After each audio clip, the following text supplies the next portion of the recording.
Hey guys, the reality of animal suffering and natural evil has been used more and more lately as an argument against Christianity. It's said that if God is truly perfect, loving, and powerful, then God would create the best universe possible. Makes sense. Yet we look at our world and we see a very uncaring universe, one that is full of disease, natural disasters, mass extinctions. And then you look at animal suffering, and the Christian is faced with the fact that many animals, made by God, have in their very nature this instinct to be predators, hunting and devouring their prey in brutal ways so they can survive. It's just how animals are. And again, animals made by God. So says the Christian. And of course, animals also suffer from natural disasters like humans do, and all this comes together as a hard-hitting argument that the Christian view of God makes no sense. It really seems like our universe is not the best possible universe there could be, so why should we believe in a perfectly good and loving creator, God of the universe?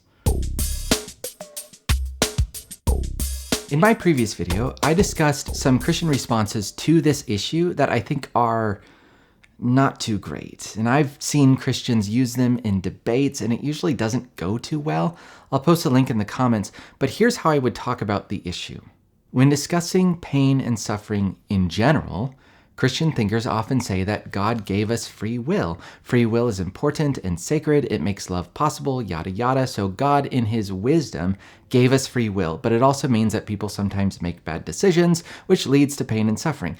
Now, the topic of natural evil and animal suffering is different because human free will appears to be quite uninvolved. Nobody chose for the earthquake or the cancer diagnosis, or for a tree to fall on a deer, breaking its leg, causing a wolf to hunt it down and brutally kill it. See, the whole free will thing has been very helpful in thinking about most pain and suffering, which is why I suspect the skeptic arguments have shifted from general pain and suffering to natural disasters, animal suffering, and the like.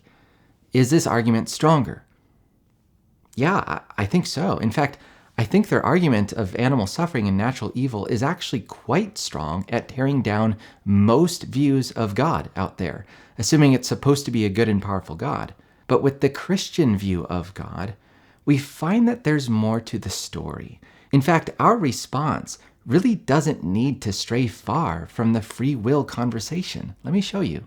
See, the Christian view of God teaches in Genesis 1 and 2 that God made the world and called it good. God made a perfect world. To me, this really sounds like a world with no suffering of any sort. It's basically paradise. In fact, the biblical view of paradise, more or less, is a restoration of this world as it was originally created to be. When God made the world, he placed the first people in the garden called Eden. And when Jesus returns to fix the world, we find all these parallels in the Bible between Eden and the new world. The Garden of Eden is restored. So in the beginning, God makes a world. He calls it good. It's paradise. It's exactly what you would expect to be created from a perfectly good and powerful God. Why then do we have natural disasters, disease, animal suffering, and all these other natural evils today? Well, just like any other suffering, it's a result of free will. The first people disobeyed God by eating from the forbidden tree. Because of their decision, sin enters the world for the first time, and God says, "Cursed is the ground because of you." Something happened, not just to ourselves, but to the world in which we live. And I know that in context, God is talking about a new difficulty getting food from the ground, but the world's curse is bigger than that. Paul says in Romans 8:20 that creation was given over to frustration. So if you were to ask me why God made a world with sickness, earthquakes, and so forth, my response is, well, he didn't. God made a good world. He gave us free will, and we broke the world. It seems to me that all the suffering we experience in this world, even the stuff that doesn't appear to have anything to do with free will, goes back to the curse of sin, which goes back to a choice we made and continue to make. What about animal suffering specifically? Didn't God make these animals to hunt and kill one another? This may sound strange, but I highly suspect that God did not make animals to be in a predator-prey relationship. Rather, animals were made to live in peace with each other. And then the violence between animals we see today also happened when sin happened. Consider this.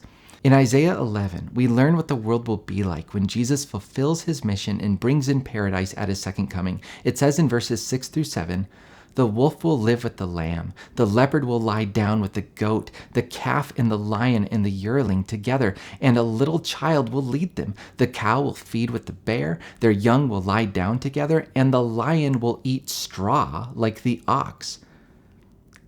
This is a picture of paradise. Lions and bears coexisting with cows and lambs eating plants. And again, paradise is essentially God's original world, restored before sin entered in. So to say God made animals to be in a predator-prey relationship is misleading. God made all of life to live in peace. Sin broke the peace, changing the world in a deeply profound way, but God is going to return and restore the world back to its original. So why did God make a broken world? He didn't. Why did God allow us to break the world? Because God gave us free will. Couldn't God have done it another way? Well, that's actually a different video of mine. I'll leave that in the comments. Does this bring comfort to me when I witness thousands of people lose their home in a flood, or when I'm grieving the loss of loved ones who die of cancer? No, not really. But it does help to show that there are some deeper theological things at play in the Christian story, and we need to be careful not to make the hasty conclusion that a perfect God would make the world differently. I do anticipate that this response of mine will have some objections. We're going to look at a few of those in our next video.